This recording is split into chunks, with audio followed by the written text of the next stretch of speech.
Well,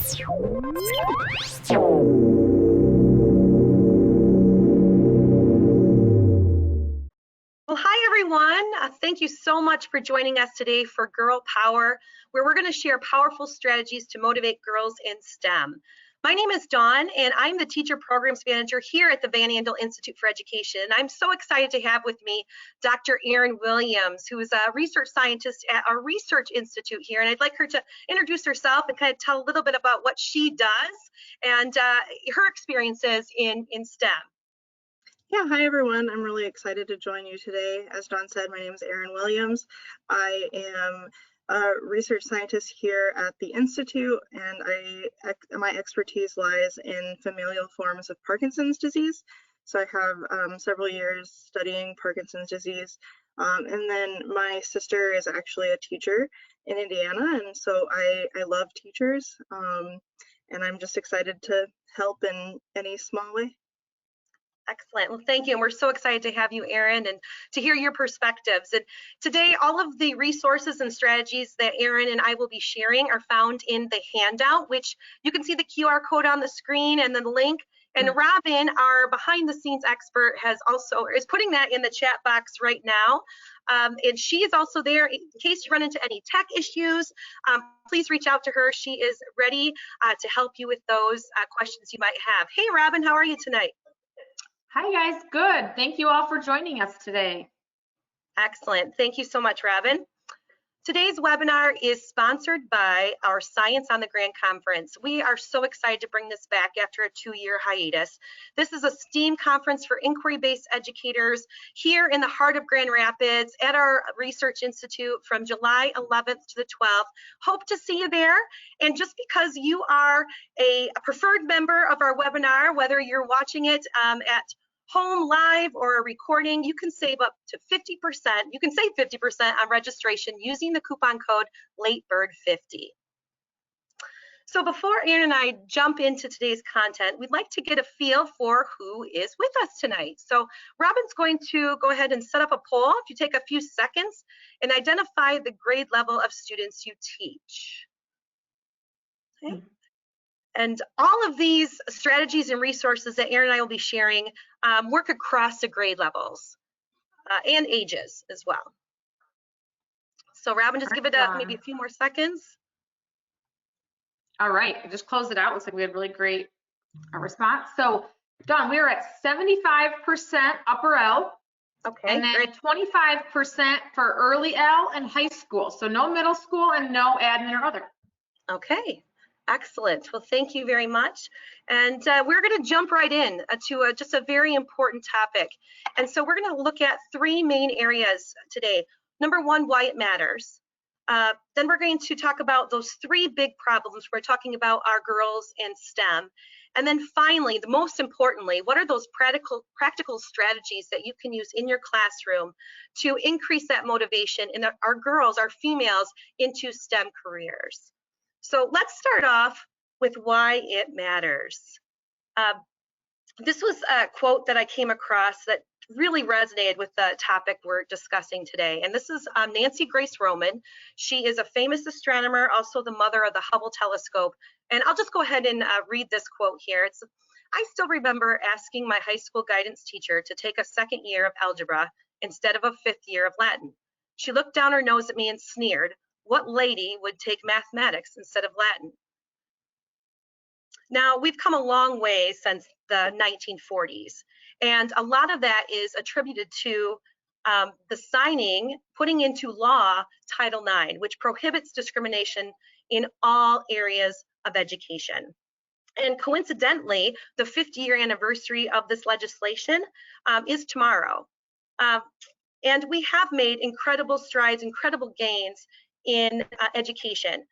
Women now make up 56% of America's college students.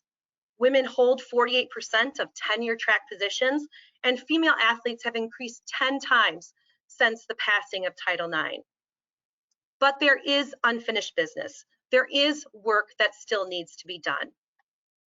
Men still dominate 9 of 10 of the college majors with the greatest earning potential. And all of these majors are in STEM fields. And 7 out of those 10 STEM majors are in computer science and engineering. Looking at that a little bit more closely, women make up almost half of the workforce, but only make up 34% of the STEM workforce. And most of that is in social sciences, life sciences, the healthcare sector, and very low representation in computers, math, and engineering. And Latina, Black, and Indigenous women represent less than 10% of the STEM workforce. So as you can see, there is work to be done. And if we really take a look at the heart, why it truly matters, it's because of these girls that are in your class, these girls that may be in your class in this fall or the year after, 5 years from now, like Anne and Gitanjali, who had at very young ages made some incredible inventions, and who developed the thermal flashlight that could actually work with just the heat from your hands.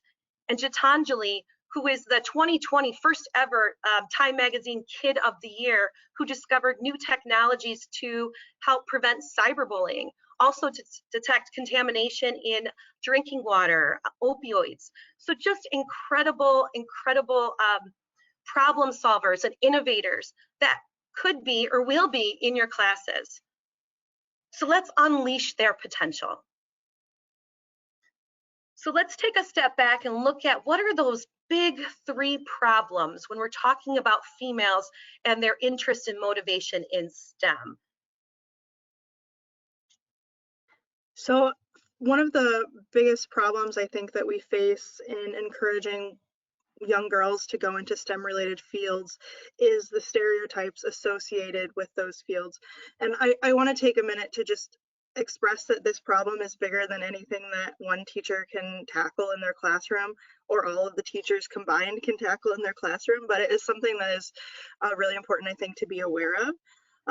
And those stereotypes that we see in the media and entertainment are really fueled by implicit bias, which happens automatically but unintentionally, that affects our judgments, decision making, and behaviors. And so that is just reinforcing these stereotypes of either the mad scientist type persona, or, you know, when women are actually portrayed as scientists in media, oftentimes they're really nerdy, frumpy, you know, have high-pitched voices, and just, you know, don't really represent what a woman in science actually looks like. And I think that this is really evident when we ask kids to draw a scientist. And so in the 1960s and 70s, only 1% of girls actually would draw a woman as a scientist. Now that number has improved. It's gone up to 28% between the 80s up to now.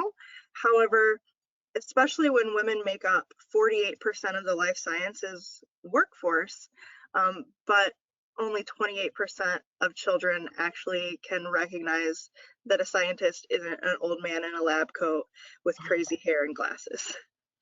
Yeah, absolutely, absolutely.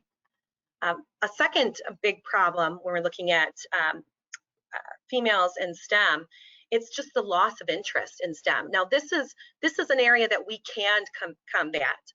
You know, Aaron mentioned that the stereotypes is, you know, very difficult, something to overcome. But when our girls lose interest in STEM, what can we do as educators to motivate them to regain that interest that they had maybe when they were younger? And so this was a recent report that came out from a career aptitude testing agency called U-Science. And what they found by looking at results from 11th and 12th grade female students, that their aptitude for STEM fields was far greater than their actual interest. You can see that math and computer science, they had 4 times the aptitude and interest, and engineering and architecture 10 times the aptitude and interest. So what can we do to really help them rekindle that interest in these types of fields? I think another one that kind of goes hand in hand with that is that we lack female role models in STEM. And I think this is just negative feedback loop from stereotypes and everything. But there's a study that was done out of the University of North Carolina and Duke that showed a positive and significant association between the proportion of female STEM teachers in high school and young women's probability of declaring a STEM-related major. And just from personal experience too, I think this is huge. And it's one of those things where, because I had such wonderful female role models in STEM growing up, I never thought that I couldn't do it. But I'm fortunate. I'm one of the fortunate few. So this is something that we can actively keep in mind and actively combat. Absolutely, absolutely. You know, so looking at these three problems and really focusing on the last two, that interest in STEM and also this absence of role models. Let's talk about some ways that we can combat that in our classrooms with both our female students and maybe even at home, you know, with children. So we're going to go over 6 different big ideas with 2 strategies for each. So the first big idea is to really take a step back and redefine what STEM is. You know, really, truly, at the heart of STEM, it's more than a job. It's more than an acronym. It's a mindset. It's a way of thinking, of solving problems, of thinking critically and creatively. And as the next generation science standards put it, these standards, which is STEM-based, are for all students. So STEM is for all. And just a few years ago, we connected with some of our principal investigators at the Research Institute where Aaron works, and we asked them this question. I know Aaron can attest to this too, is, you know, what skills are needed to be successful scientists? And this is what we got. And what's interesting to note is that the science knowledge, that content, is a very small part of that pie. It's the critical thinking, creative thinking, curiosity, collaboration, perseverance, that detail that is just as important, if not more important, than that science knowledge. And so let's focus there. Let's focus on those skills to create that mindset, that STEM mindset, and give our students, our female students, that confidence in these types of fields. So for redefining STEM, thinking about STEM is the ability to ask questions, be curious, think critically, creatively, and problem solving is at the heart. So let's start there. Let's start at the heart. And so I'm going to share with you just a couple of strategies to do just that. And the first one happens to be habits of mind. So bringing those scientific habits of mind to the forefront of your lessons, and treating them as just as important as the content that you need to teach. And so this poster, this habits of mind, these are the 8 scientific habits of mind, is also found in that handout. So you can use this and post this up in your classroom. But one of the things that we do with our students is we ask them before an investigation, which of these habits of mind do you think is going to help you the most? We have them either reflect on it, maybe they put a Post-it note on the poster, but then we come back to that question after they've gone through the investigation and ask the same question, what did you use? Did it change? Why do you think that is? And so just having that academic conversation and showing that you value and promote those habits of mind just as much as you do that science, that math, you know, those engineering concepts that you are teaching. Another great strategy to help redefine STEM and get to that heart of that problem solving is to provide opportunities for open-ended questions where students are able to think critically and creatively. You know, sometimes, you know, our female students, they lack that confidence, or thinking that there might only be one way to solve a problem, and showing them that there are multiple ways to do something, and using stems like what would happen if, or how could you use, or what's another way to. These are just a few, and in that handout, I have added a whole list of creative thinking and critical thinking stems that you can use with your students. So another thing that we can do is really try to connect to girls' lives. And I think this has to start at a young age. So it's really exciting to see a lot of elementary school teachers here, because I think it's going to start with you. And, you know, I think that being able to encourage students from a young age that they are a scientist and that they have the skills to be a scientist is huge. And so I think that really trying to foster that, project-based learning in the classroom is a very, very valuable thing to encourage these girls to pursue STEM in the future.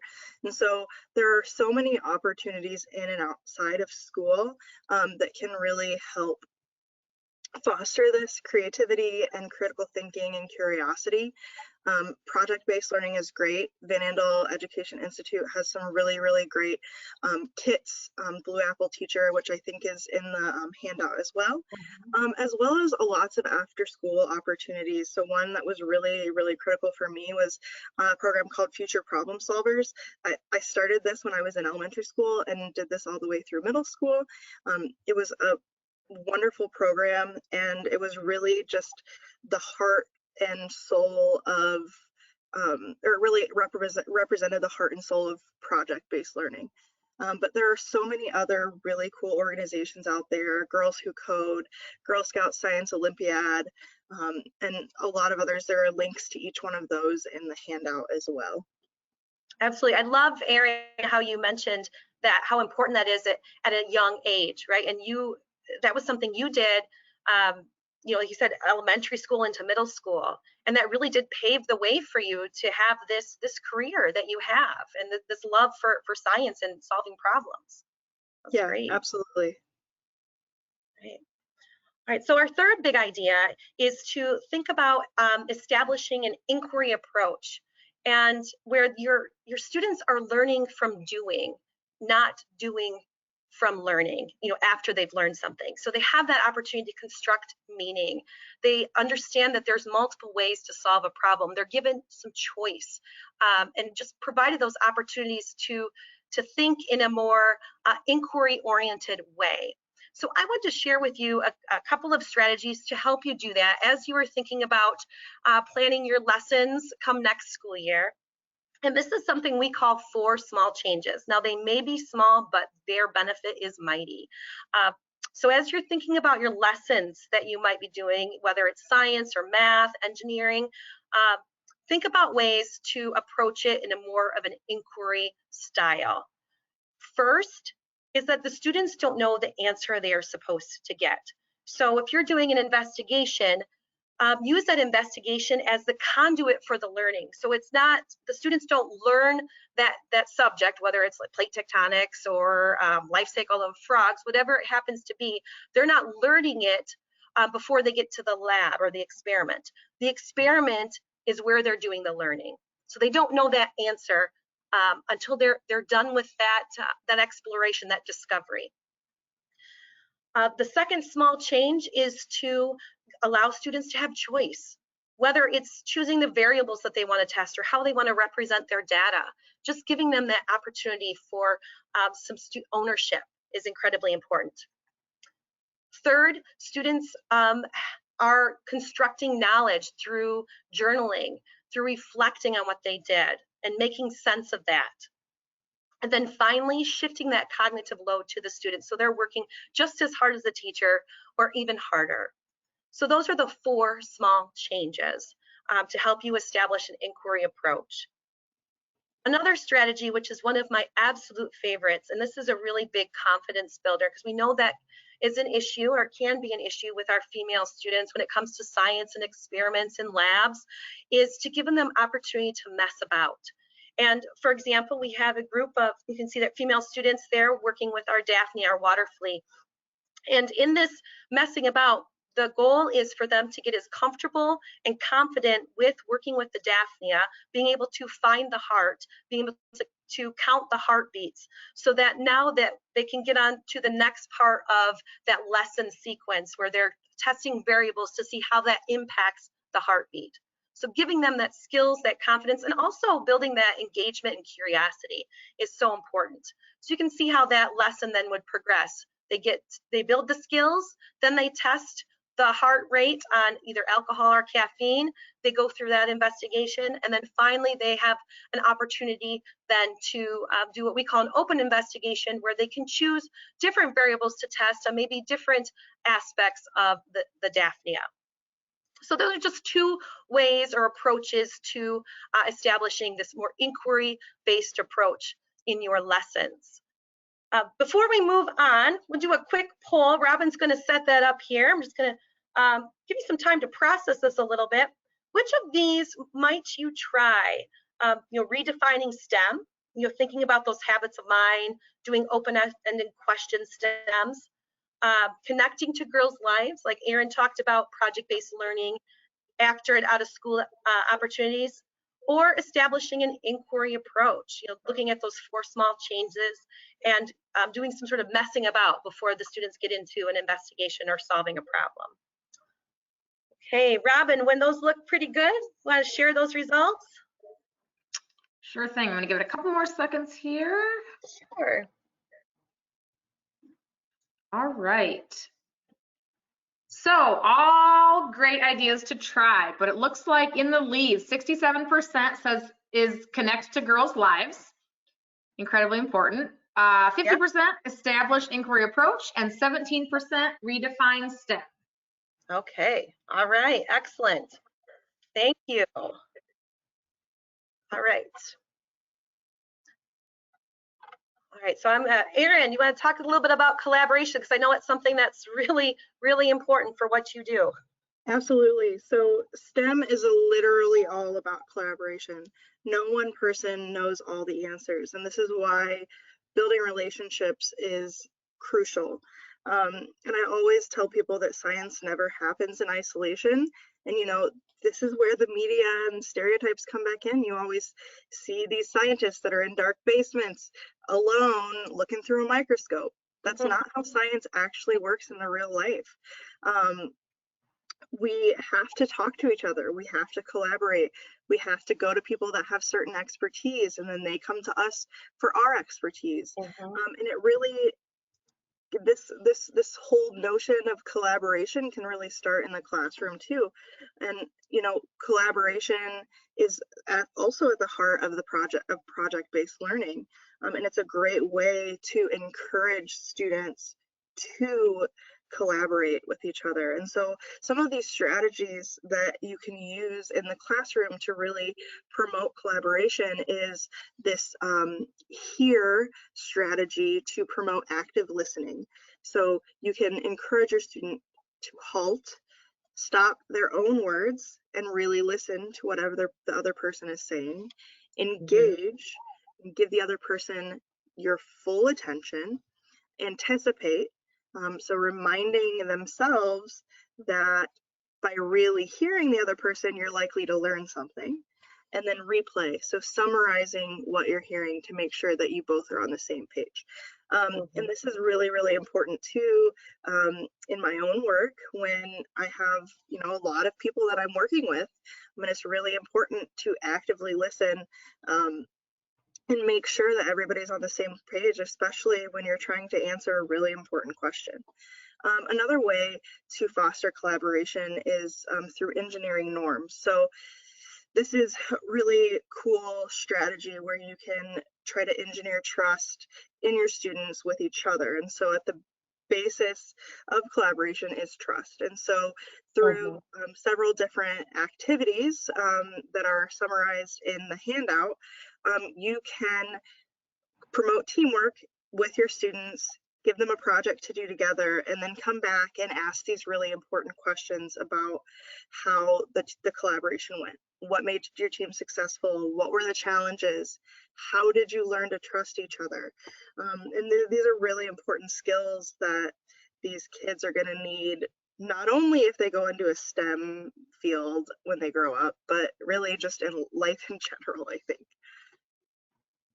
Absolutely. And I love, that these are all important. You do this every day, right, Erin? Like this is something, Like, you have to be listening actively and showing that empathy when you're working together in these big projects, and it have like norms of, you know, conversation. It's not, you know, a free for all. Like, there are processes and there's procedures that you go through in your collaboration. So thank you for Absolutely. sharing that. Sure. So our fifth big idea is to foster perseverance. And if you go back to that pie chart, that was also one of those really important skills. And research has shown, it's actually very well documented, that girls have this need to be perfect, which really hinders their ability to take risks. But we need to, as educators, you know, as parents, to really promote that risk taking over that feeling or that need for perfection. We can do that by creating this fail-friendly culture where we're celebrating mistakes and really promoting and cultivating that growth mindset. And I really like this quote from Angela Duckworth, author of Grit. Perfection isn't just possible, or impossible, excuse me. Perfection isn't just impossible, but worse, insidious, right? So we want to combat that. And how do we do that? Well, one great way is to change that conversation. This is something that I've not only done intentionally with my students, but also with my two daughters at home, is praising their effort, the progress that they're making over their ability or skill, but then also showing the outcome of the effort they put in. So showing those benefits of the rewards, so they can see that their hard work, their determination, perseverance does pay off. Maybe just not in the timeline that they wanted, but eventually it will. And so here's just some ways to change that conversation. You know, instead of saying great job, I love the way you kept trying even as the problems got harder. You are great at science. Say, you know, I can tell you've worked really hard to understand how the rock cycle connects to plate tectonics. And then you got an A. The extra practice problems you did really made a difference. Just making those changes is going to help cultivate that culture of fail forward and that mistake-friendly environment. And then finally, this is one of my favorite ones, and it is very simple to do. It's just, call this my wonderful mistake. And one teacher, you can see she had on her board every week, they would vote on their favorite mistake, the best mistake of the week, where they learned the most from, and they would put that up there. You can have your students reflect on that to really show that this is just a powerful way to learn. So fostering that perseverance is crucial in building that confidence in our students, our female students in particular. And so the last thing that we're going to touch on that we can actively try to do to help encourage female students to go into STEM is to provide access to diverse female STEM role models. And using myself as a case study, I was fortunate enough to have several female STEM mentors inside and outside of the classroom, K through 12 through college. So some of their pictures are on here. Obviously, we're lacking some diversity here, which is also a big problem. Yeah. However, you know, I've been really fortunate to have a youth pastor who was also a scientist, had in elementary school and middle school future problem solvers coaches that really help foster project-based learning for me, and curiosity and critical thinking. I had a chemistry teacher and a math teacher in high school that were really, really helpful and just encouraged me to do those harder courses. And then in college, one of my professors was really one of the biggest reasons why I went into a PhD program. And so without these positive influences, I think I wouldn't be where I am today without them. And I think that this really is a call to scientists too. I know I'm probably the only one on the call, but you know, I think we have to do better too at putting ourselves out there. And so trying to do that, as I mentioned, my sister is a teacher. So every year I try to connect with her classroom through Zoom. This was from this year, just like about a month ago. This is a really great way for me to be engaged and help foster the, you know, really habits of mind that we're trying to cultivate.